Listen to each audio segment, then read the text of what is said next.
La vie chrétienne est une vie dans l'Esprit Saint. C'est dans l'Esprit Saint que nous renaissons par le baptême. Moi, je vous baptise dans l'eau en vue du repentir, dit Jean-Baptiste, mais celui qui vient derrière moi, lui, vous baptisera dans l'Esprit Saint et le feu.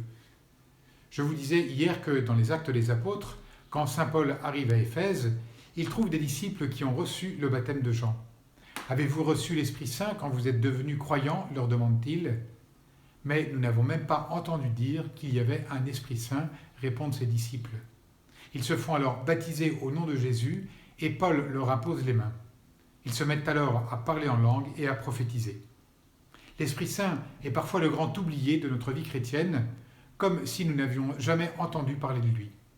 Nous le prions à la Pentecôte ou quand nous participons à une confirmation, mais lui seul peut nous faire vivre en disciples de Jésus.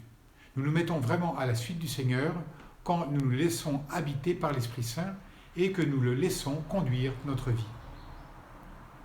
À la fin du Sermon sur la montagne, dans l'évangile de Matthieu, Jésus dévoile la belle parabole de la maison bâtie sur le roc que nous connaissons tous. Ce n'est pas en me disant Seigneur, Seigneur qu'on entrera dans le royaume des cieux, mais c'est en faisant la volonté de mon Père qui est aux cieux. Ce jour-là, beaucoup me diront Seigneur, Seigneur, n'est-ce pas en ton nom que nous avons prophétisé, en ton nom que nous avons expulsé les démons, en ton nom que nous avons fait beaucoup de miracles? Alors je leur déclarerai je ne vous ai jamais connu, écartez-vous de moi, vous qui commettez le mal. Oui, nous pouvons monter beaucoup de projets pour Dieu en faisant tout simplement notre volonté propre. L'Esprit Saint nous apprend à accomplir les projets de Dieu en cherchant humblement la volonté du Père. Voilà en quoi consiste la vie dans l'Esprit.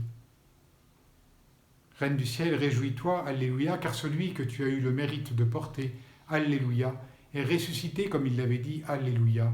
Prie Dieu pour nous, Alléluia. Sois dans la joie et l'allégresse, Vierge Marie, Alléluia, parce que le Seigneur est vraiment ressuscité, Alléluia. Bonne journée à tous et très belle semaine de Pâques.